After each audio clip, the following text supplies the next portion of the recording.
रुको, कौन हो और कहां जा रहे हो? न जाने कृष्ण तक पहुंचने से पूर्व कितने सैनिकों को बताना होगा। कृष्ण मेरा मित्र है, मैं उससे मिलने जा रहा हूँ। बाहर खड़े सैनिकों ने भी मुझे पूछताछ करके ये अंदर आने की अनुमति दी, और तुम फिर से वही पूछ रहे हो? हम राजकुल के अंगरक्षक हैं और तुम श्री कृष्ण के मित्र? मुझे तो नहीं लग रहा। अरे आप ऐसे क्यों कह रहे हैं? मैं कृष्ण का सखा हूँ, आप मान क्यों नहीं रहे? किसके बोलने पर विश्वास होगा आपको? स्वयं द्वारकाधीश श्री कृष्ण के बोलने पर। हाँ तो बुला लो उनको। तुम्हारे लिए द्वारकाधीश को यहाँ पे बुलाऊं? कदापि नहीं।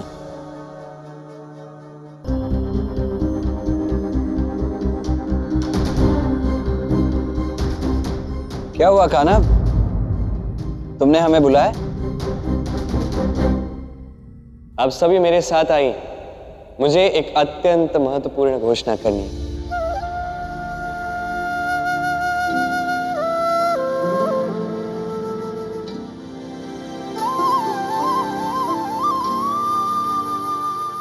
चलिए। किंतु कृष्ण, यदि ये घोषणा इतनी ही महत्वपूर्ण है तो फिर इसे इस सभा से, इस सिंहासन से करना चाहिए ना। इस घोषणा का उचित स्थान सिंहासन नहीं, किसी अत्यंत महत्वपूर्ण व्यक्ति का सानिध्य।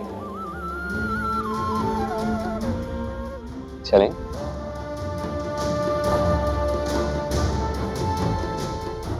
यदि तुम कृष्ण को नहीं बुलाओगे तो मैं स्वयं कृष्ण को बुलाऊंगा। कृष्ण मित्र, कृष्ण कृष्ण कृष्ण।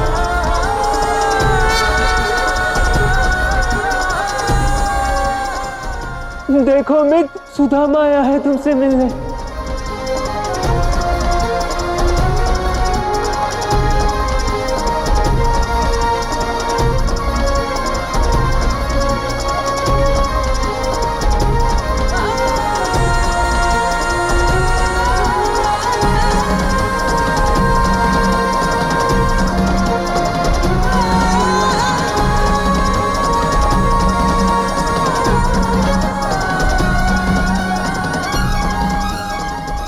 रुक जाओ सैनिक।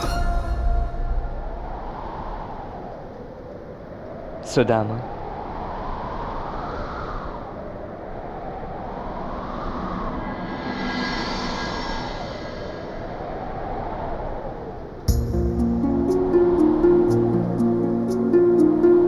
नयन से प्रभु के बहे अश्रुधारा, रोए सुदामा भी देखे जो कान्हा।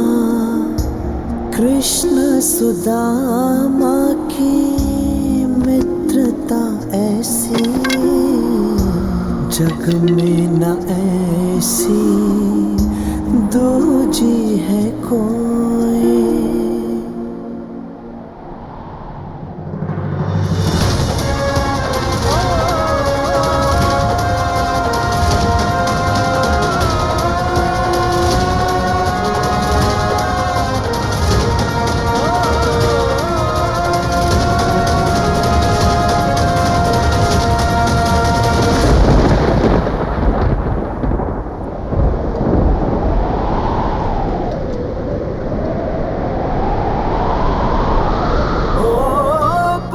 संदेशा कृष्ण दौड़े आए, नेह से सखा को हृदय से लगाए। नेह से सखा को हृदय से लगाए। हुई पूर्ण आशा, मिटी सब निराशा। द्वारकापति जो द्वारकाधीश की जय हो, द्वारकाधीश की जय हो।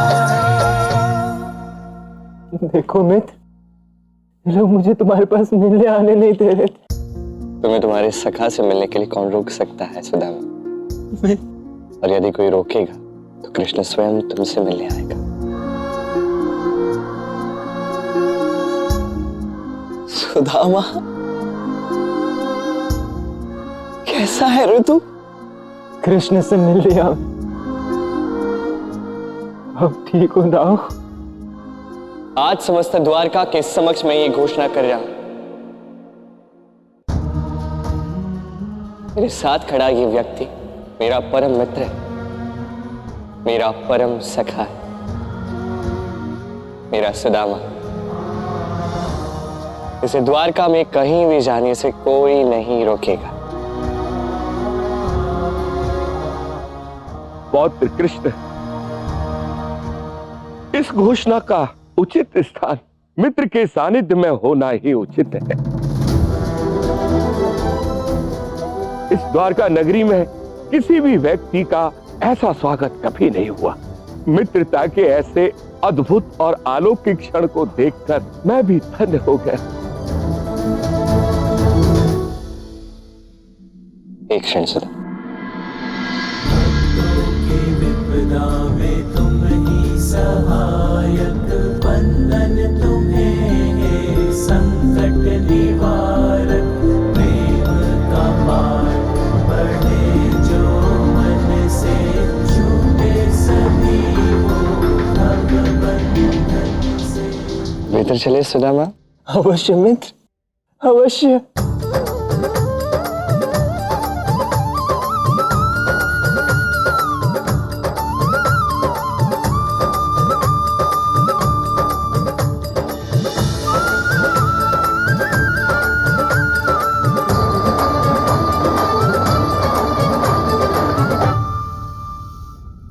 सुदामा, तुम थक गए होंगे, अपना आसन ग्रहण कर लो। हाँ, आओ।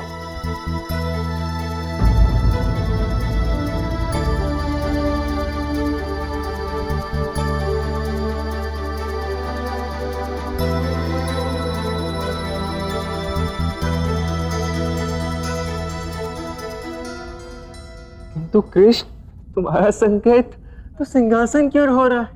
तुम मेरे सखा हो, और मेरे सखा का उसी प्रकार सम्मान होगा जैसे द्वारका में द्वारकाधीश का होता है। नहीं मित्र, ये नीचे ही छोटा आसन उचित है मेरे लिए। यदि ऐसा है तो जहां तुम बैठोगे वही अपने सखा को पाओगे। नहीं नहीं मित्र, नहीं, मैं अपने मित्र को ऐसे छोटे स्थान पर कदा भी नहीं बैठने दूंगा। तो ठीक,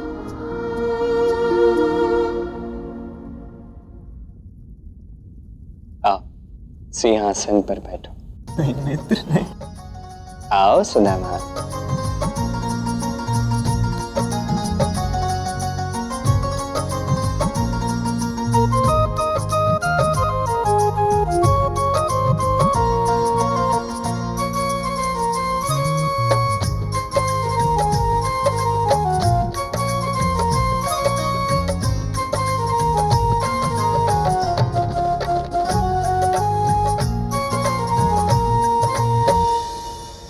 कृष्ण, तुमने एक निर्धन को सिंहासन पर बिठाकर धन्य कर दिया। नहीं सुधा, ऐसा कुछ नहीं। ये द्वारका तो मेरा हृदय है, और मैंने तो बस अपने हृदय में अपने सखा को बिठाया। सुदामा, एक बात तो बताओ कि तुम यहाँ आए कैसे? क्योंकि यहाँ का मार्ग खोजना तो असंभव है। बलराम दाऊ, वो मार्ग में एक बड़ा चतुर चालाक व्यक्ति मिला था। उसने द्वारका की राह दिखाई, किंतु था वो बहुत बुरा। अरे ऐसे कैसे सुदामा? जिस व्यक्ति ने तुम्हें राह दिखाई वो बुरा कैसे? बुरा क्यों ना बोलूं? पता है मित्र, उसने पूरे मार्ग में तुम्हारी बुराई की थी और तुम्हारे कामों में इतनी कमियां निकाली उसने, इसलिए मैं उसे तुमसे मिलने नहीं लाया। तुमने वहीं छोड़ा है, यहाँ तक आने भी नहीं दिया तुमने उन्हें। पता नहीं कहाँ रह गए होंगे।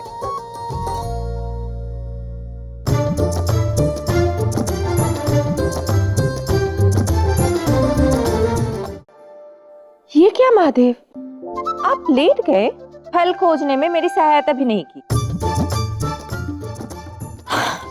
अरे गौरी, ये द्वारका के फल हैं, स्वादिष्ट तो होंगे ही, परंतु सोचो यदि तुम अपने हाथों से इन्हें मुझे खिलाओगी तो इनका स्वाद और बढ़ जाएगा। ज्येष्ठ कृष्ण के साथ रहकर आप भी प्रेम के मीठे बोल बोलने लग गए महादेव। चलिए अब ये मीठे फल खाइए।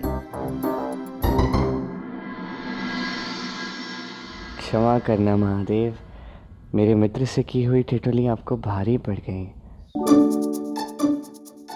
देखिए ना, सुदामा ने आपको यहाँ आने भी नहीं दिया और मैं यहाँ आपका और बहन पार्वती का स्वागत ही नहीं कर पाया। वैसे प्रतीत होता है कि आपने अपना प्रबंध कर लिया है। बिल्कुल उचित कहा आपने। हम यहाँ पर बहुत ही सुख से इन स्वादिष्ट फलों का आनंद उठा रहे हैं। परंतु श्री कृष्ण, ये समय तो आपका है। आप जाइए और अपने इस वर्षों के बिछड़े मित्र के साथ सुख के क्षणों का आनंद उठाइए। ठीक है, मुझे पूर्ण विश्वास है कि द्वारका में जहां कहीं भी होंगे सुखी ही होंगे, क्योंकि हमारे द्वारका में दुख है ही नहीं। क्यों? ये तो है।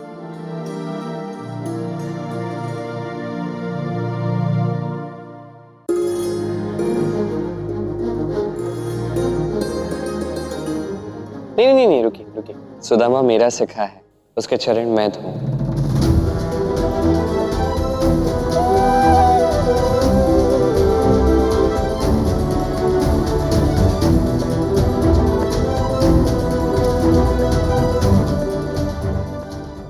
नहीं मित्र, ऐसा नर्त मत करो।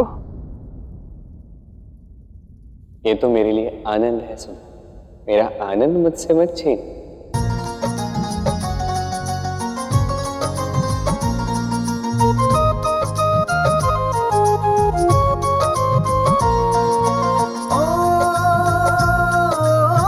नयन से प्रभु के बहे अश्रुधारे, अश्रु से सखा के चरण वो पखारे, अश्रु से सखा के चरण वो पखारे।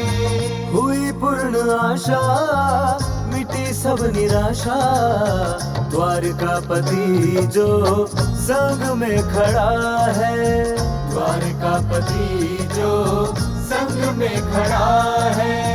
कन्हैया से मिलकर है हर्षित सुदामा, द्वारकापति जो संग में खड़ा है।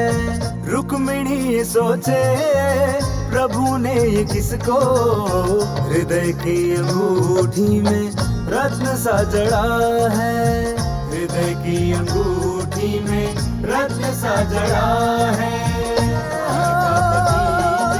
द्वारकाधीश की जय हो, संग में खड़ा द्वारकाधीश की जय हो। ये क्या? ये तो सच में कृष्ण के मित्र हैं।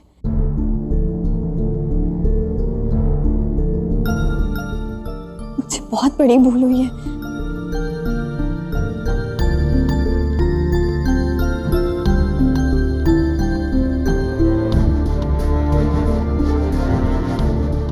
द्वारकाधीश होकर ये क्या कर रहे हो? तुम्हारे लिए तुम्हारा सखा ही हूँ सुदामा।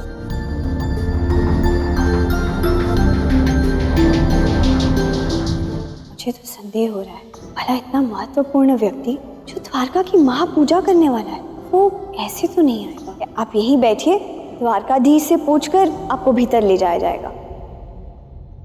मुझे क्षमा कर दीजिए, मैं आपको पहचान नहीं पाई। नहीं भाभी जी, उससे क्षमा मांगकर मुझे लज्जित ना कीजिए। मेरी वेशभूषा ही ऐसी थी, किसी को भी संदेह हो जाता। यही तो बात है, व्यक्ति की पोशाक देखकर, उसकी वेशभूषा देखकर, उसके योग्यता के विषय में, उसके व्यक्तित्व के विषय में हम जान नहीं सकते, कोई अनुमान नहीं लगा सकते। क्यों रुक्मिणी?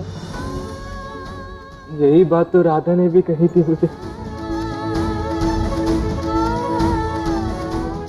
राधा जी ने कहा कि मित्र को वेशभूषा में नहीं परखा जाता है। अच्छा सुदामा, अब आए हो तो खाली हाथ तो नहीं आए होंगे। मैं जानता हूं मेरे लिए कुछ न कुछ अवश्य लाए हो। बताओ क्या लाए हो?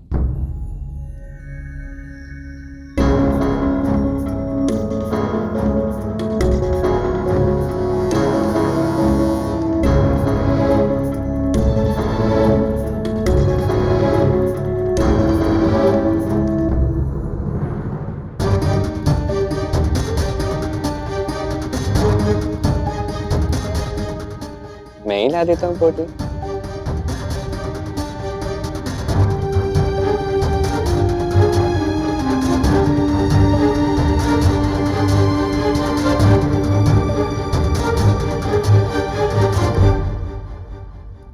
अब इतना अधीर मत करो सुदामा, दिखाओ ना क्या लाए हो।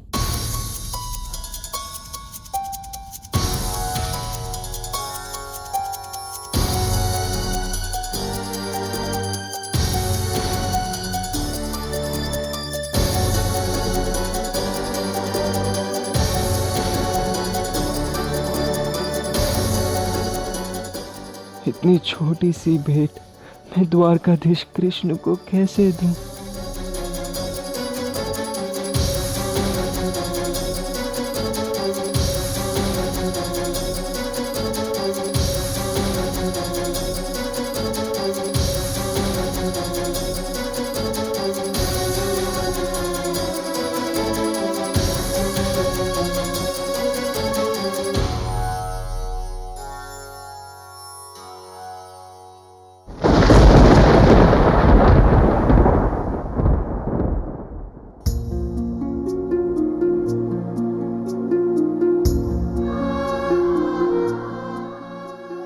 मित्र कृष्ण, मेरे पास कोई काम नहीं था मित्र।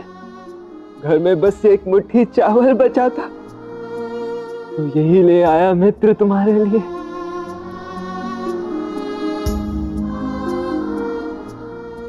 अद्भुत। वाह सुधा, तुम मेरे लिए अत्यंत विशेष उपहार लाए हो। देखा जाए तो तुम अपना सर्वस्व मेरे लिए ले आए। धन्यवाद। और रही बात तुम्हारे पास कोई काम नहीं था, सुदामा, अब तुम द्वारका में आने वाली महाशिवरात्रि की पूजा में महापंडित बनोगे। इस उत्सव के लिए, इस पूजा के लिए एक अत्यंत महान पंडित आने वाला है, और वह व्यक्ति दाऊ द्वारका से नहीं हो।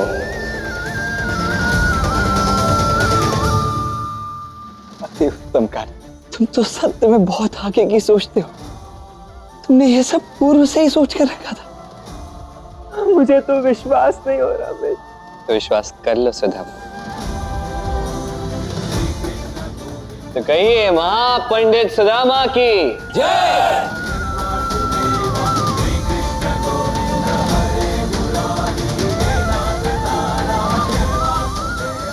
लाओ मित्र, ये पोटली मुझे वापस दे दो। अब ये चावल नहीं, और भी बहुत कुछ दे पाऊंगा मित्र। नहीं, तुम इसकी तुलना धन के साथ या अन्य किसी भी वस्तु के साथ मत करना। ये मुट्ठी भर चावल, ये मेरे लिए अनमोल है, इसकी तुलना नहीं हो सकती।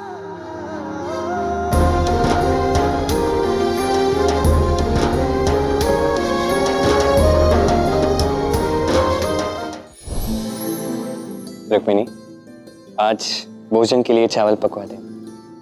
आज मैं भोजन में यही खाऊंगा।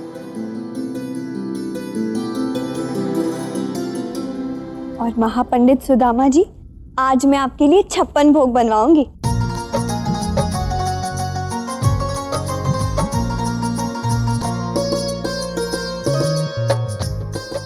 रुक्मिणी, आप प्रबंध कर दीजिए।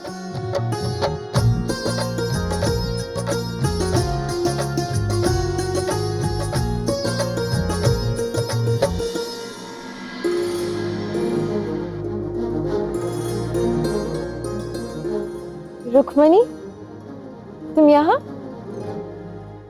आओ। हाँ, वो कृष्ण के मित्र महापंडित सुदामा आए हैं ना, तो उनके लिए 56 भोग बनवाने। सुदामा से तो मैं द्वार पर ही मिल चुकी हूँ, और मैंने 56 भोग बनाना आरंभ भी कर दिया है, क्योंकि कृष्ण अपने सखा को कुछ कम तो खाने नहीं देगा। किंतु सुदामा महापंडित कब बना? कृष्ण ने उन्हें महाशिवरात्रि की पूजा के लिए महापंडित बनाया है।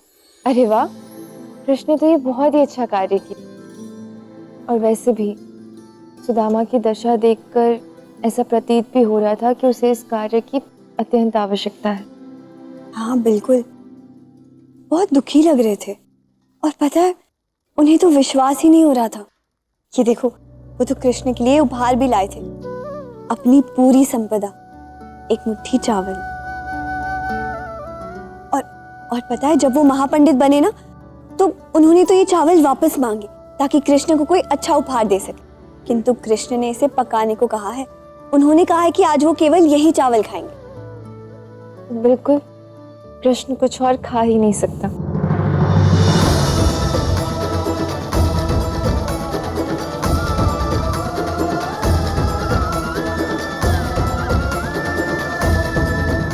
माँ जी कृष्ण के लिए उपहार भी लाए थे, अपनी पूरी संपदा, एक मुट्ठी चावल। उन्होंने कहा है कि आज वो केवल यही चावल खाएंगे। बिल्कुल, कृष्ण कुछ और खा ही नहीं सकता। ये क्या कह रही हो राधा? तुम्हें क्या लगता है कि ये मुट्ठी भर चावल से कृष्ण का पेट भर जाएगा?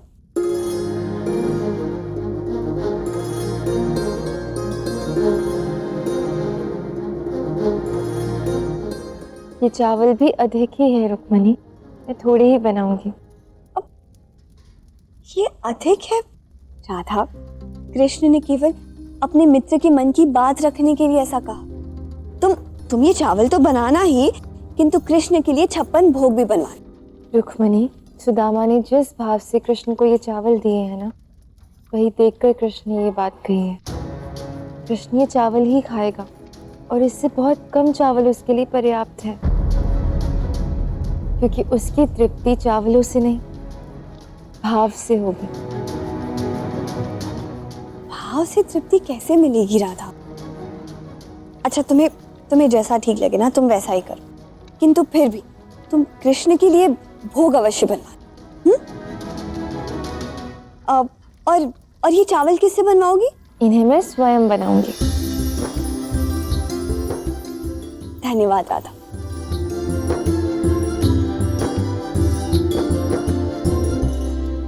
अच्छा सुनिए, आप कृष्ण के लिए भोग मत बनाइएगा। कृष्णा कृष्णा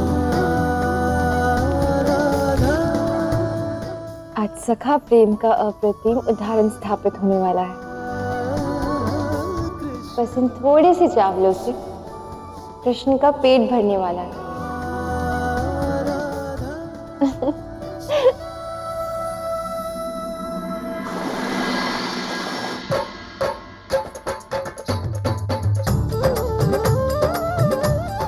इतने सारे व्यंजन मैंने एक साथ पहली बार देखा है।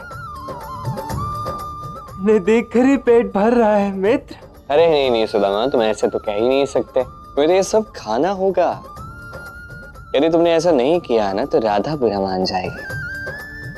ये सब व्यंजन, ये सारा भोजन उसी ने बनाया है। अच्छा, तब तो खाना पड़ेगा। हाँ सुदामा, इतना स्वादिष्ट भोजन खाते ही तुम तृप्त हो जाओगे, और विश्वास करो, इस भोजन का स्वाद तुम्हें जीवन भर स्मरण रहने वाला है, सत्य में। किंतु खाना राधा द्वारका की रसोई में क्यों है? क्योंकि ये उसका निर्णय है, ये उसका प्रण है, और इसी को पूर्ण करने के लिए वो रसोई घर में है सुदामा।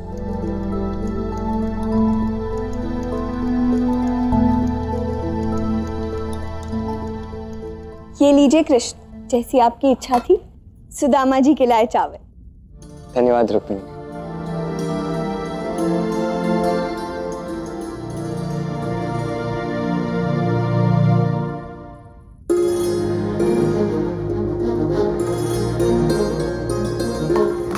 सुनिए, मुझे नहीं चाहिए।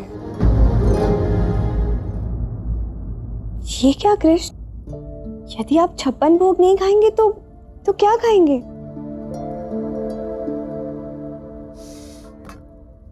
केवल मेरे मित्र के लाए हुए चावल खाऊंगा।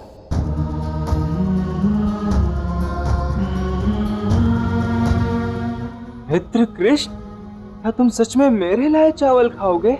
हाँ सुधा।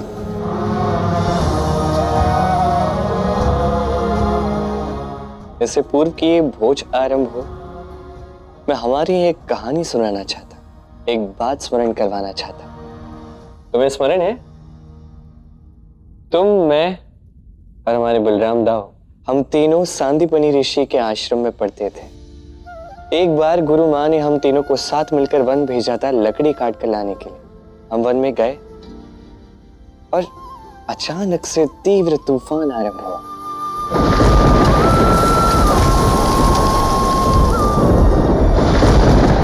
दाऊ, सुदामा, मुझे नहीं लगता ऐसे भयानक वातावरण में आगे बढ़ना उचित होगा। हम इस वृक्ष के नीचे शरण लेते हैं। आओ।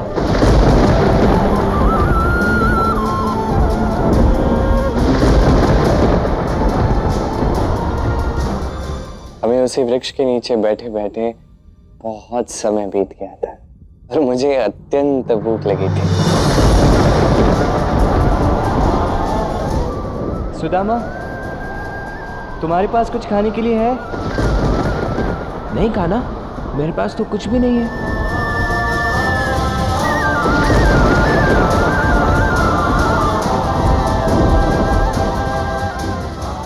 और तब मैं जानता था तुम्हारे पास चने थे जो तुमने मुझे नहीं दिए थे। सत्य कहा।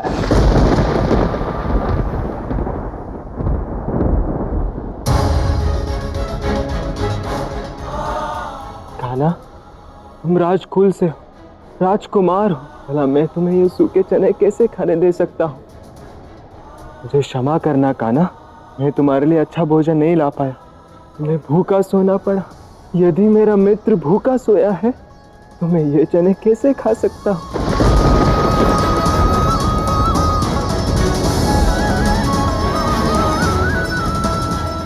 मैं ये चने धरती माँ को अर्पण करता हूँ।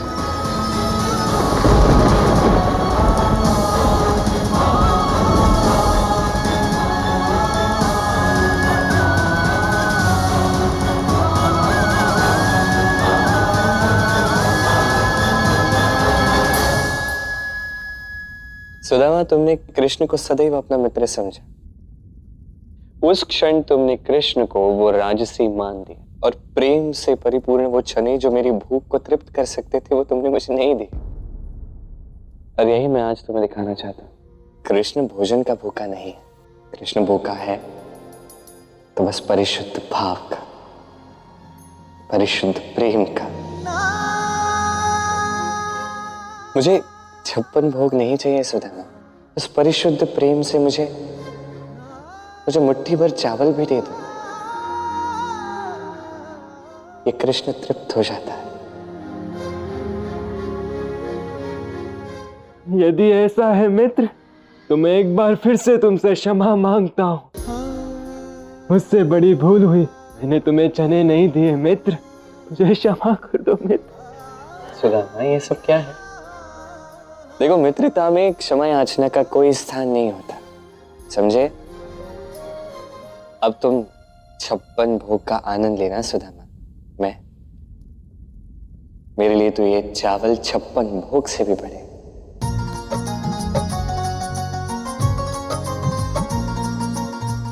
चलो अब आराम करो। दाऊ,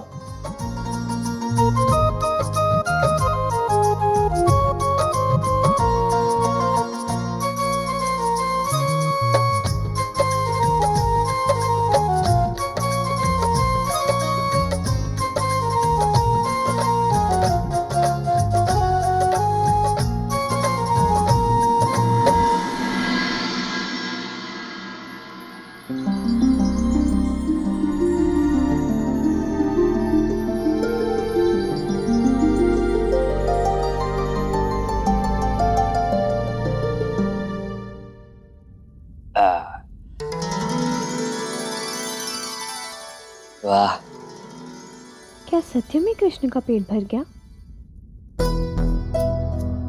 मुझे तो ऐसा नहीं लगता। कदाचित कृष्ण ने अपने मित्र को प्रसन्न करने के लिए ऐसा किया है। सुनो, ये सारा भोजन अलग रखना। कुछ देर बाद मैं कृष्ण को स्वयं खिलाऊंगी।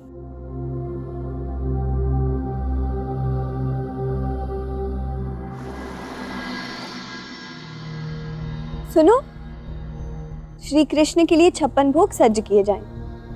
रुक्मणी, ये क्या कह रहे हो? कृष्ण ने तो भोजन कर लिया है ना? उन्होंने भोजन किया है, किंतु मैं 56 भोग कृष्ण के कक्ष में ले जाकर उन्हें स्वयं अपने हाथों से खिलाऊंगी। अपने प्रिय मित्र की गरिमा रखने के लिए उन्होंने कह दिया कि उनका पेट भर गया है, किंतु वो अवश्य भूखे होंगे।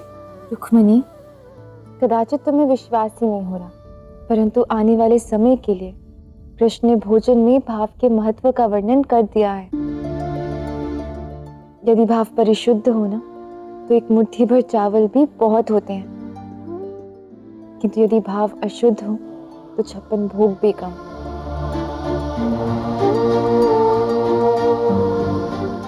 भोजन का थाल कक्ष में ले आओ।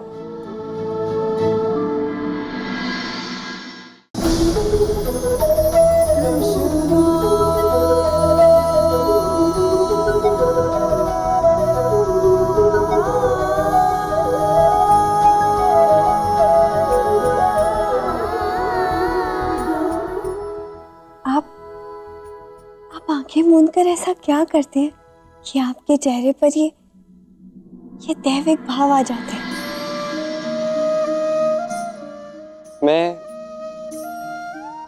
मैं अपने हृदय में जाके बैठता, कुछ क्षण वहीं बिताता। ऐसा क्या है आपके हृदय में जो आपको इतना दिव्य बनाता है? यदि आपको बुरा ना लगे तो मैं भी आपके हृदय में जाना चाहती हूँ। और आप एक दिन अवश्य जाओगे, आप वहां जाओगे और आप देखोगे वहां क्या है। जी, वैसे अभी तो आप ये देखिए कृष्ण, मुझे वो भव्य बेल का वृक्ष मिल गया। देखिए कितने सुंदर बेलपत्र तोड़कर लाई हूं मैं वहां से। हाँ, है तो बहुत ही अच्छे, पर अब जो आपने इन्हें तोड़ दिया है तो शीघ्र ही महादेव पे चढ़ा दीजिएगा। हाँ, और वैसे भी पूजा के दिवस मैं हम दोनों के लिए और पत्र ले आऊंगी।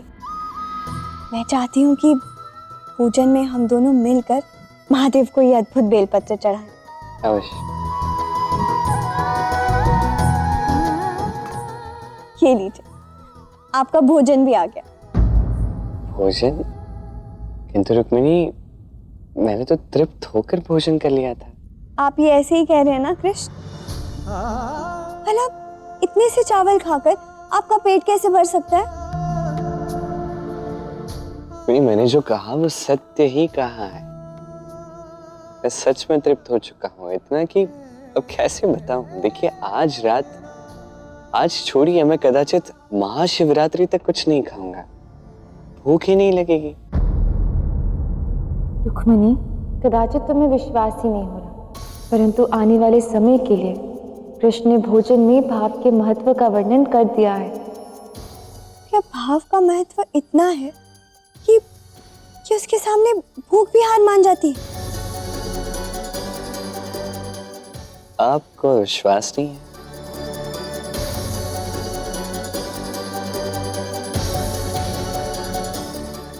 तो आप स्वयं खाकर देख लीजिए। आप स्वयं देख लीजिए, जब मित्र प्रेम से भोजन लाता है तो उसे खाकर पेट किस प्रकार भर जाता है, किस प्रकार तृप्ति मिलती है, आप स्वयं अनुभव कीजिए। सुनिए, कृपा करके भोजन पुनः ले जाइए, मैं खा नहीं पाऊंगा। रुक्मिणी, जैसा आप कहें, भोजन ले जाइए। रुक्मिणी, मुझे आपसे एक और प्रश्न पूछना था।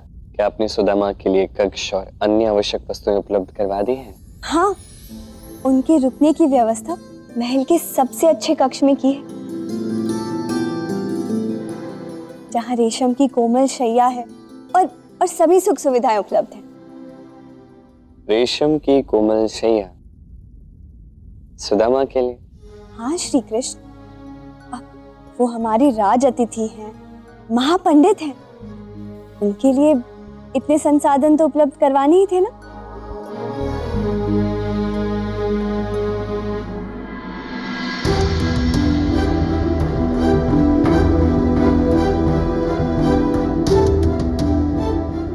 सुदामा को महल के राज से भी छोड़ने पर तो निद्रा आएगी नहीं, तो वो नीचे ही सोएगा। और फिर कृष्ण भी ऊपर नहीं सोएगा।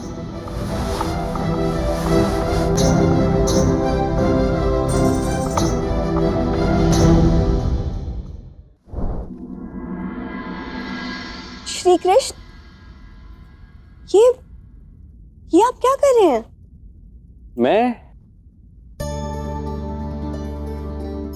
धरा पर सोने जा रहा हूँ। किंतु क्यों? मेरा सखा आया है द्वारका। यहाँ द्वारका में आंख है, वो धरा पर सो रहा है। रुक्मिणी, मैं शैया पर कैसे सो? किंतु वो रेशम की कोमल छैया पर ही सो रहे। मैं स्वयं उन्हें उनका कक्ष दिखा कर आई हूँ। अच्छा, तो आप एक काम कीजिए, आप पुनः एक बार जाकर सुनिश्चित कर लीजिए।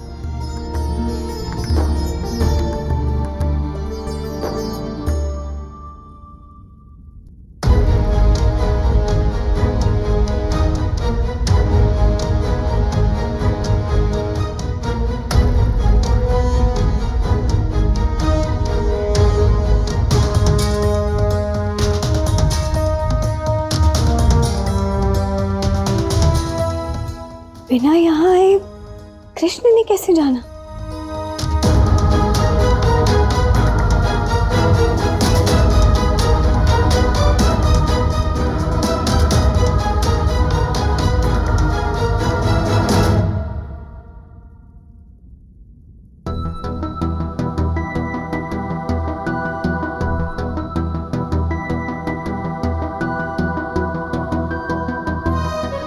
श्री कृष्ण भी उसी मुद्रा में सोए।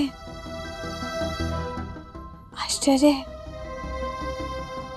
दोनों के मुख पर निद्रा का सुख भी एक समान ही प्रतीत हो रहा है। जब मेरे पति नीचे सोए हैं तो मैं ऊपर कैसे सो सकती हूँ?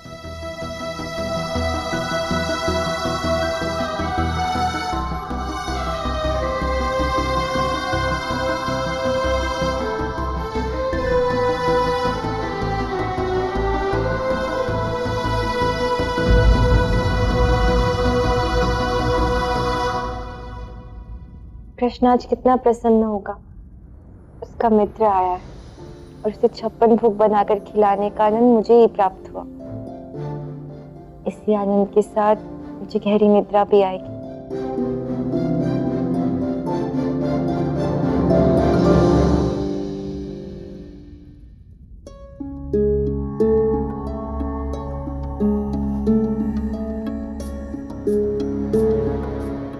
मुझे तो निद्रा ही नहीं आ रही। श्री कृष्ण भी हमेशा शैया पर ही सोए हैं। उन्हें नींद कैसे आ गई?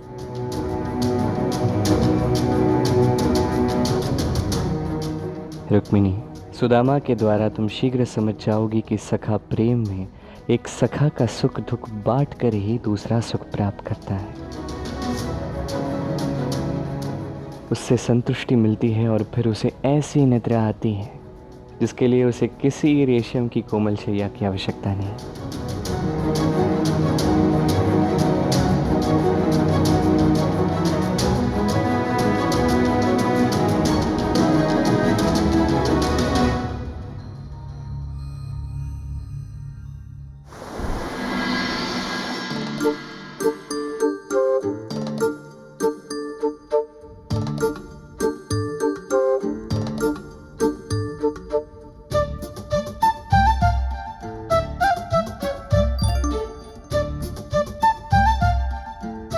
सुदामा,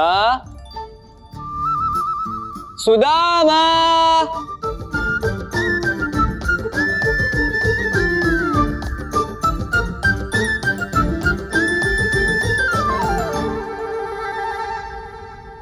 गाना आ रहा है। उसने राजसीय प्रबंध किया है मेरे लिए। यदि उसने मुझे धरती पर सोते हुए देख लिया तो आहत हो जाएगा।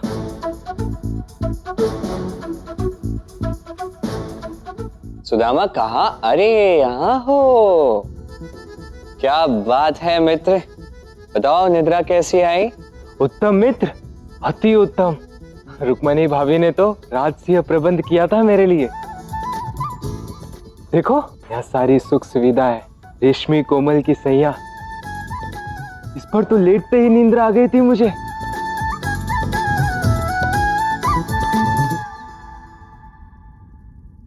अरे वाह, ये सुन के तो अत्यंत आनंदित हुआ हूं मैं सुधा।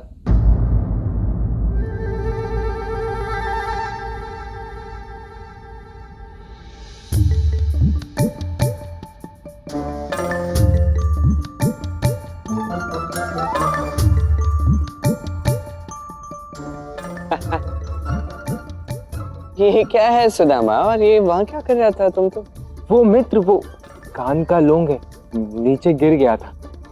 ये सब छोड़ो मित्र, तुम बताओ तुम्हारी निद्रा कैसी हुई? मेरी निद्रा?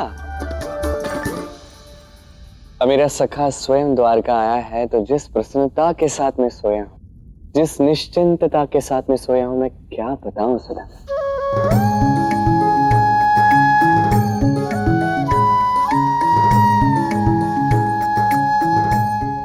रुक्मिणी,